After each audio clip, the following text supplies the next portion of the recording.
حقیقت یہ ہے کہ عربی زبان کا لفظ ہے عبد. عبد کے معنی عربی زبان میں ایک نہیں آتے، عبد کے معنی کئی آتے ہیں. عبد کے ایک معنی تو آتے ہیں کہ بندہ جو اللہ کی عبادت کرتا ہے. ہم سب اللہ کے بندے ہیں، ہم سب اللہ ہی کے عبد ہیں، اس میں کوئی شک نہیں. اللہ کے بندے ہیں، اللہ ہی کی عبادت کرتے ہیں، اسی کی بندگی کرتے ہیں. ہم مومن مسلمان اللہ کے علاوہ کسی اور کی عبادت کا سوچ بھی نہیں سکتے. لیکن آپ کو یہ بات بتلاؤں کہ عبد کے معنی صرف بندہ ہی نہیں آتا، عبادت کے معنی ہی نہیں آتے، بلکہ عبد کے ایک معنی غلام کے آتے ہیں. عبد کے ایک معنی عربی زبان میں غلام کو بھی عبد کہا جاتا ہے. اور اللہ پاک نے اس عبد کی نسبت صرف اپنی طرف ہی نہیں کی قرآن مجید میں، بلکہ اللہ نے اپنے علاوہ، اللہ کے علاوہ اللہ نے بندوں کی طرف بھی اس کلمے کو بیان فرمایا. قرآن مجید میں ایک دو نہیں کئی ایسی آیتیں ہیں جس میں اللہ پاک نے عبد کا کلمہ بندوں کے ساتھ جوڑ کر بیان فرمایا. ایک آیت میں آپ کو بتلاؤں. اللہ پاک نے ارشاد فرمایا، قرآن مجید کی آیت مبارکہ ہے، وَأَنْكِحُوا الْأَيَامَ مِنْكُمْ وَالصَّالِحِينَ مِنْ عِبَادِكُمْ وَإِمَائِكُمْ. ہمارے حافظ صاحب یہاں موجود ہے، آپ ان سے پوچھ سکتے ہیں یہ کون سے پارے کی آیت ہے.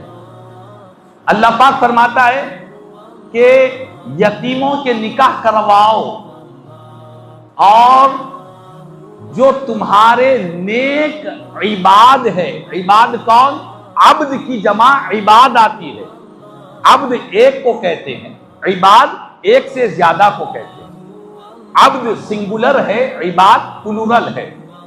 تو اللہ پاک فرماتا ہے کہ تمہارے جو عباد ہے ان نیک عباد کی بھی تم نکاح کرواؤ. کس کے عباد ہے؟ یہ تمہارے عباد ہے. یعنی عبد کا کلمہ اللہ نے بندوں کی طرف فرمایا ہے. اگر کوئی کہے کہ نبی کی طرف عبد کہیں گے تو شرک ہو جائے گا، رسول کی طرف عبد کہیں گے شرک ہوگا، یہاں تو قرآن عام انسانوں کی طرف بیان فرما رہا. عام انسان جو تمہارے غلام ہے ان کی نکاح کرواؤ. اور قرآن مجید میں اللہ پاک نے ایک اور مقام پر ارشاد فرمایا. اللہ پاک نے ارشاد فرمایا، قرآن مجید کی آیت مبارکہ ہے کہ لوگوں جو تمہارے عبد عباد ہیں ان عباد اگر محتاج ہو جائے تو تم ان کی مدد کرو. تو قرآن مجید میں کئی مقامات پر اللہ تعالیٰ نے کلمہ عبد کی نسبت غیر اللہ کی طرف اللہ نے بیان فرمائی. تو کیا قرآن کو نعوذ باللہ شرک کی طرف تعلیم دے رہا ہے؟ قرآن تو شرک کے خاتمے کے لیے آیا ہے. مطلب کیا ہے؟ مطلب سمجھنے کا ہے کہ اللہ کی طرف عبد کی نسبت کریں گے تو ہم تو اللہ کے بندے ہیں، اس کی عبادت کرتے ہیں. اللہ کے علاوہ غیروں کی طرف، غیر اللہ کی طرف، چاہے وہ نبی ہو، رسول ہو یا کوئی بھی انسان ہو، اگر ان کی طرف عبد کی نسبت کریں گے تو اس کے معنی غلام کے آیا کرتے ہیں. تو معلوم یہ ہوا کہ عبد النبی نبی کا غلام، عبد الرسول رسول کا غلام، عبد المصطفیٰ مصطفیٰ کا غلام. کیا ہم نبی کے غلام نہیں ہیں؟ کیا ہم رسول کے غلام نہیں ہیں؟ تو وہی کلمہ اللہ پاک نے قرآن مجید میں کلمہ عبد کو جہاں اپنے لیے استعمال کیا وہاں بندوں کے لیے بھی استعمال کیا. اور ایک حدیث پاک آپ کو سناؤں. حضرت سیدنا عمر فاروق رضی اللہ تعالیٰ عنہ جب خلیفہ بنے، کنز العمال کی حدیث پاک ہے، کئی محدثین نے بیان فرمایا کہ حضرت فاروق اعظم رضی اللہ تعالیٰ عنہ جب خلیفہ بنے مسلمانوں کے تو آپ منبر پر کھڑے ہوئے اور اللہ کی تعریف بیان کی، حضور کی عظمت کو بیان فرمایا. اس کے بعد آپ نے تمام صحابہ کرام جو جو وہاں پر موجود تھے ان سب کے سامنے یہ کلمے کا اعلان کیا کہ لوگوں، میں آج مسلمانوں کا خلیفہ بنا ہوں، لیکن حقیقت یہ ہے فَكُنْتُ عَبْدَهُ وَخَادِمَهُ، فرمایا میں تو حضور کا عبد ہوں اور حضور کا خادم ہوں۔ کون فرما رہے ہیں؟ فاروق اعظم رضی اللہ تعالیٰ۔ عبد کی نسبت انہوں نے سرکار مدینہ صلی اللہ علیہ وسلم کی طرف کی، فرمایا میں پیارے نبی کا غلام بھی ہوں اور پیارے نبی کا میں خادم بھی ہوں۔ تو معلوم یہ ہوا ایسے عظمت والے صحابی رسول نے اپنے آپ کو حضور کا عبد کہہ کر بیان کیا۔ مطلب کیا ہے؟ مطلب یہ نہیں کہ وہ نعوذ باللہ سرکار کی عبادت کرتے، نہیں، حضور کی عبادت نہیں کرتے، مطلب سمجھنے کی یہ ہے کہ وہ پیارے نبی کے غلام ہیں۔ انہوں نے سرکار کا غلام کہہ کر بیان کیا کہ میں حضور کا غلام ہوں اور پیارے نبی کا خادم ہوں۔